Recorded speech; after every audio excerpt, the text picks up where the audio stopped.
वाहन नहीं थे, उस सब के बावजूद आप सबकी उपस्थिति हम सबको आनंदित करती है, अभिभूत करती है। मैं इसके लिए आपका हृदय से अभिनंदन करता हूं, स्वागत करता हूं।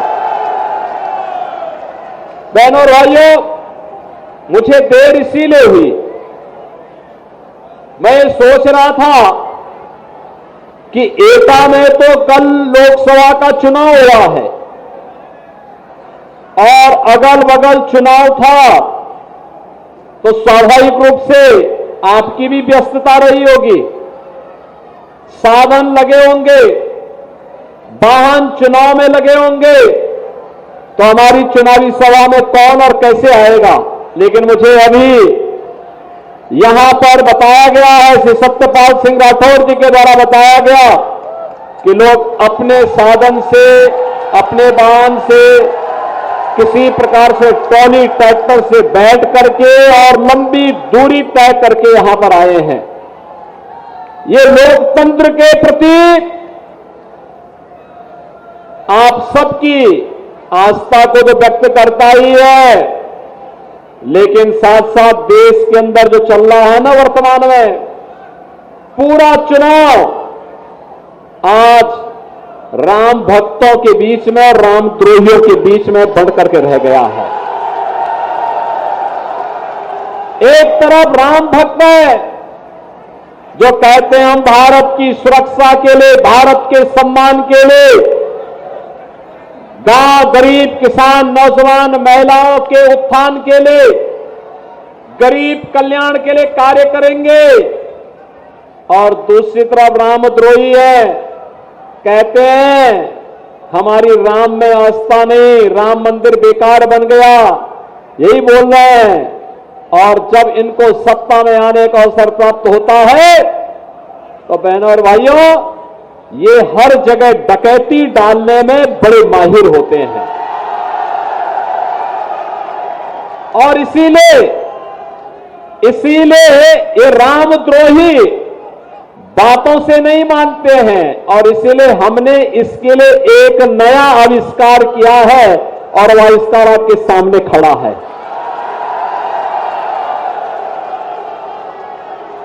इससे लोग घबराते बहुत हैं, और उनकी घबराहट इस हद तक हो जाती है कि लोग अपने गले में तख्ती लटका करके चलते हैं कि साहब बस एक बार जान बकस दो। अब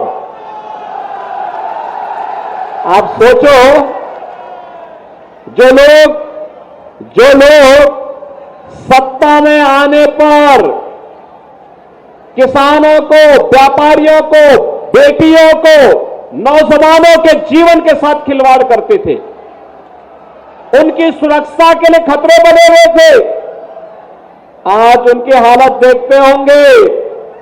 जो पहले गरीबों की जमीनों पर कब्जा करते थे, व्यापारियों से रंगदारी वसूली करते थे, बेटी की सुरक्षा के लिए खतरा बने हुए थे, आज जब उनके गले में तख्ती देख करके जान की भीख मांगते हुए आप देखते होंगे, तो आपको भी खुशी होती होगी ना?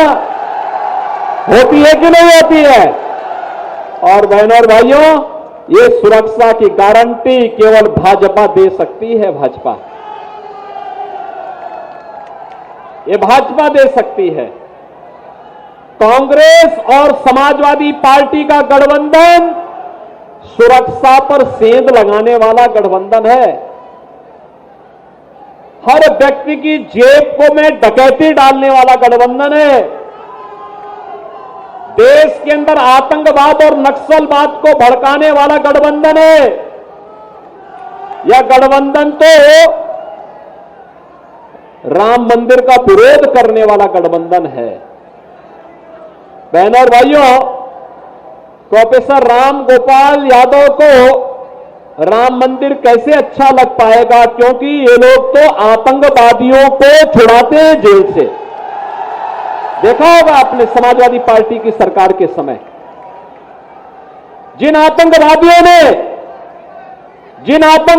ने अयोध्या में राम जन्मभूमि पर आतंकी हमला किया था, जिन आतंकवादियों ने संकट मोचन मंदिर काशी पर हमला किया था, जिन आतंकवादियों ने, बहनों और भाइयों, जिन आतंकवादियों ने लखनऊ, अयोध्या और वाराणसी की कचहरियों पर हमला किया था, और जिन आतंकवादियों ने रामपुर के सीआरपीएफ कैंप पर हमला किया था, ये सभी हमले समाजवादी पार्टी की 2004 से लेकर 2007 तक की सरकार के समय हुए थे।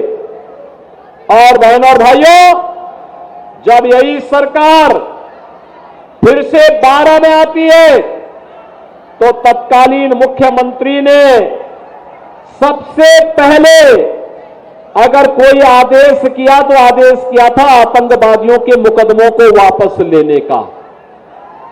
उनको प्रदेश की सुरक्षा की चिंता नहीं थी, देश के सम्मान की चिंता नहीं थी, नौजवानों के भविष्य की चिंता नहीं थी, बेटी और व्यापारी की चिंता नहीं थी, उनको तो आतंकवादियों की चिंता थी, आतंकवादियों को।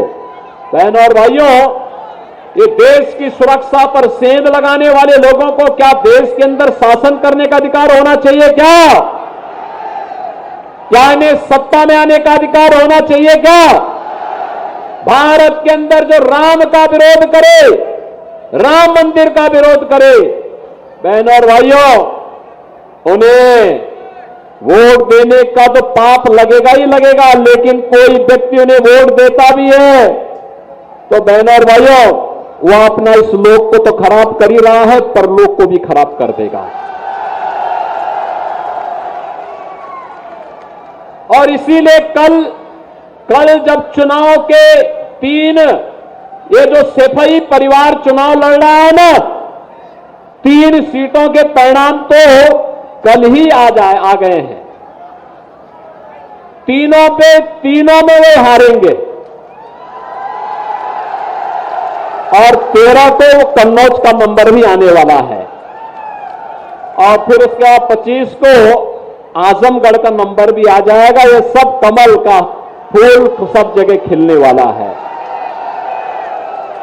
सब जगह कमल ही कमल खिलेगा, क्योंकि अब तो लोगों को विकास और सुरक्षा पर विश्वास हुआ है। बहनों और भाइयों, अब तो मैं इस बात को मान सकता हूं ना कि एटा में किसी गरीब की जमीन पर अब तो कब्जा नहीं होता होगा। गरीबों की जमीनों पर और ग्राम पंचायत की जमीन पर अब कोई ईंट का भट्टा नहीं खोल सकता है ना। अब तो विश्वास हो गया है ना। और इसीलिए आया हूं बहनों भाइयों आपसे कहने के लिए, ये जो परिवर्तन हुआ है ये यूपी में, ये समाजवादी पार्टी की सरकार थी। बहनों और भाइयों, आपने देखा होगा कर्फ्यू लगता था, दंगे होते थे। आज दंगा नहीं है यूपी में, कर्फ्यू भी समाप्त हो गया है।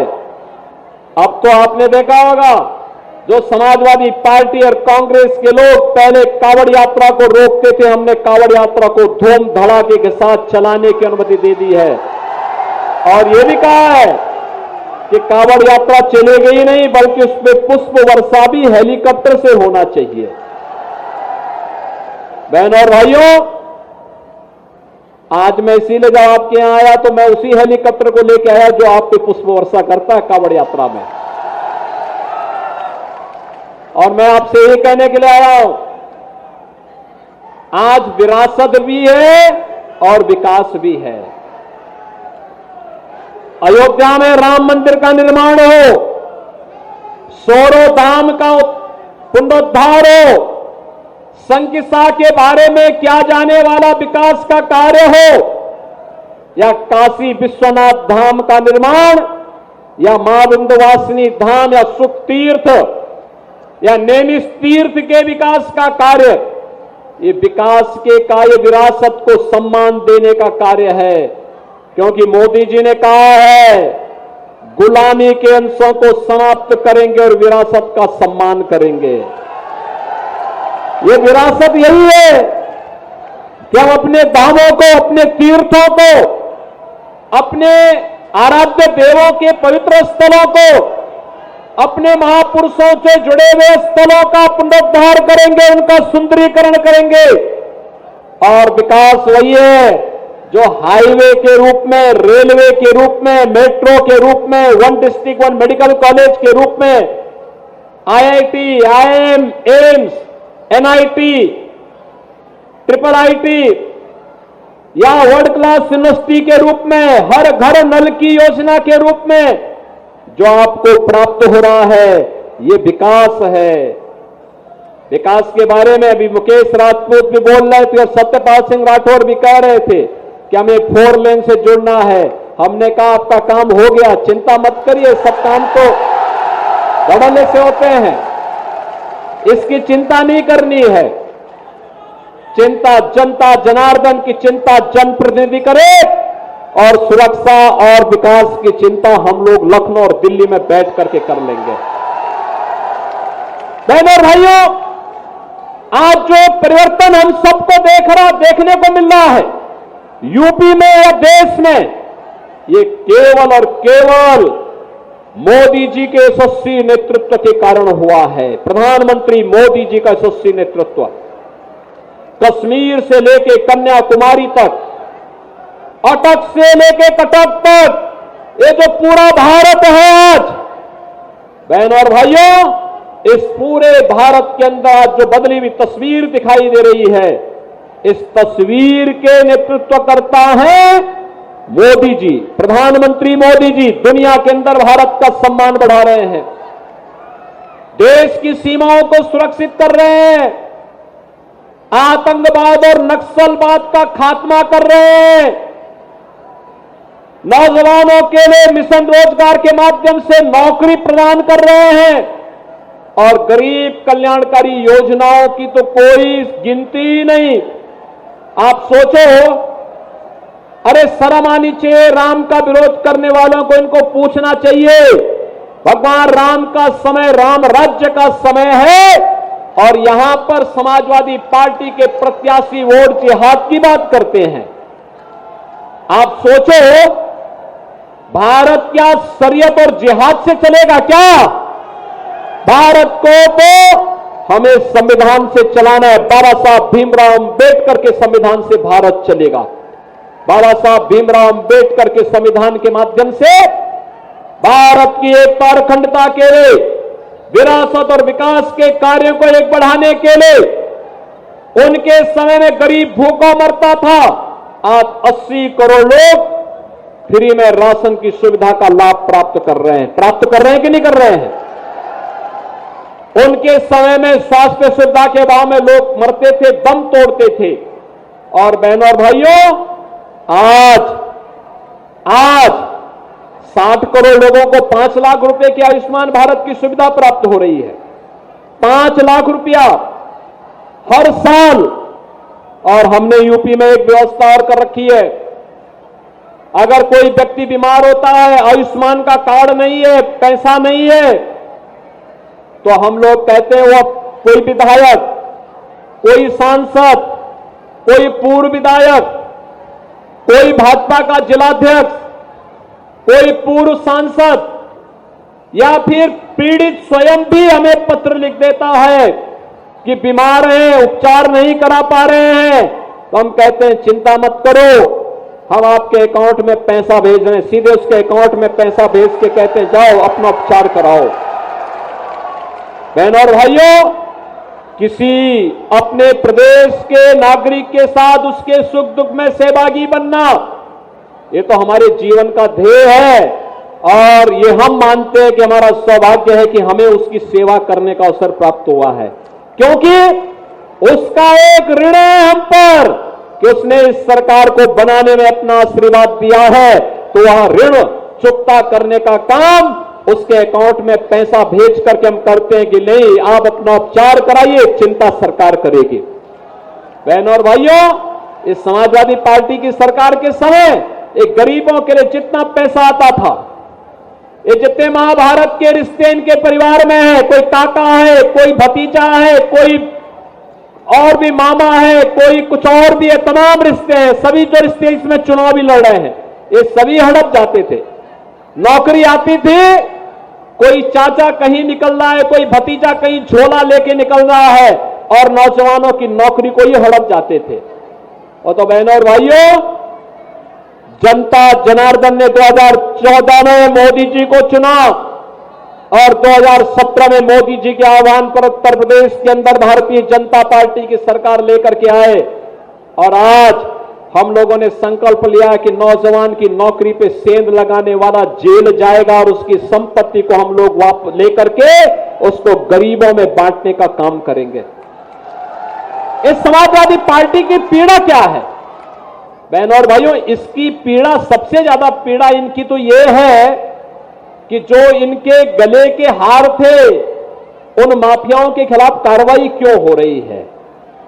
क्योंकि ये लोग व्यापारियों को प्रताड़ित करते थे, ये लोग नौजवानों के भविष्य के साथ खिलवाड़ करते थे, ये लोग किसानों की रकम को हड़प जाते थे, ये बेटी की सुरक्षा पर सेंध लगाते थे। और आज आपने देखा होगा समाजवादी पार्टी की सरकार के समय इलाहाबाद के विधायक राजू पाल की किस निर्ममता के साथ हत्या हुई थी और हत्यारों को इस सपा की सरकार बचाने का कार्य कर रही थी। कैसे सर्वे कल्याण सिंह जी की मृत्यु हुई, समाजवादी पार्टी ने एक भी शब्द संवेदना के व्यक्त नहीं किए। और बहनों और भाइयों, एक तरफ राम भक्त पूर्व मुख्यमंत्री कल्याण सिंह की मृत्यु पर समाजवादी पार्टी संवेदना व्यक्त नहीं करती है, वहीं अभी आपने देखा होगा एक माफिया मरा था, उस माफिया के घर में घड़ियाली आंसू बहाने के लिए समाजवादी पार्टी के नेता गए हुए थे। ये माफिया समर्थक है, ये माफियाओं की पैरवी करते हैं, वे माफिया जो गरीबों का खून चूसते हैं और माफियाओं को ये लोग पैरवी करते हैं, तो इनसे सुरक्षा की उम्मीद करते हैं आप। इसलिए बहनों और भाइयों, मैं आप सबसे अपील करने के लिए आया हूं, ये गरीब कल्याण हो या विकास, सुरक्षा हो या सम्मान, विरासत हो या विकास, ये केवल और केवल भाजपा कर सकती है। और इसलिए भारतीय जनता पार्टी आपके पास आई है। पूरे देश के अंदर मोदी जी के नेतृत्व में एक ही लहर है और वह है कि फिर एक बार मोदी सरकार का। बहनों और भाइयों, मोदी सरकार के लिए आप सबको मुकेश राजपूत बनना पड़ेगा 13 मई तक। सहमत है? बनेंगे? सबको बनना पड़ेगा। मोदी जी का और योगी जी का प्रतिनिधि बनना पड़ेगा, घर घर जाना पड़ेगा और घर घर जाकर के लोगों को हमारी अपील सुनानी पड़ेगी कि देश के विकास का चुनाव है। ये चुनाव केवल चुनाव नहीं है बहनों और भाइयों, ये केवल सत्ता प्राप्त करने के लिए नहीं है, भारत को विकसित भारत के रूप में स्थापित करने का, आत्मनिर्भर भारत के रूप में स्थापित करने का चुनाव है। आत्मनिर्भर और विकसित भारत का संकल्प केवल भाजपा का है। ये कांग्रेस और सपा के लोग तो अगर सोच भी नहीं सकते, इनके लिए सत्ता इसलिए चाहिए जिससे कांग्रेस के लोग या सपा का परिवार अपने परिवार के लोग धन धान्य से पूर्ण कर सकें, और भाजपा को सत्ता इसलिए चाहिए जिससे आपका वर्तमान भी सुधरे, आने वाली पीढ़ी का भविष्य भी उज्जवलमय हो, मंगलमय हो। इसलिए भारतीय जनता पार्टी आत्मनिर्भर और विकसित भारत की बात कर रही है और उस विकसित भारत के लिए आज हम सब आपके पास आए हैं। आप सभी सहमत है ना? भारत विकसित होना चाहिए ना? आत्मनिर्भर होना चाहिए ना? और आत्मनिर्भरता के लिए आपको कमल चुनाव चिन्ह पर वोट देना होगा। सहमत हैं? घर घर जाएंगे, मतदान के दिन पहले मतदान फिर जलपान के संकल्प के साथ जुड़ेंगे। सभी लोग जुड़ेंगे? सभी लोग सहमत हैं? आपने विधानसभा चुनाव में समर्थन दिया, अब लोकसभा चुनाव में उससे ज्यादा वोटों का आपका आशीर्वाद प्राप्त होगा, सभी का होगा ना? तो बहनों और भाइयों, चुनाव के बाद फिर मैंने कहा है सत्यपाल सिंह राठौर से भी और मुकेश राजपूत से कि मैं आऊंगा यहां की योजनाओं का शिलान्यास उद्घाटन करने के लिए। तो उसके लिए अभी से तैयारी करिए और मुकेश राजपूत को इतने भारी बहुमत से विजयी बना करके भेजिए कि जो जिहाद की वकालत करने वाले लोग हैं इन सब की जमानत जब्त हो जाए और आगे से चुनाव लड़ना ही ये लोग भूल जाए। सहमत है ना? तो फिर मेरे साथ बोलेंगे भारत माता की, भारत माता की, भारत माता की।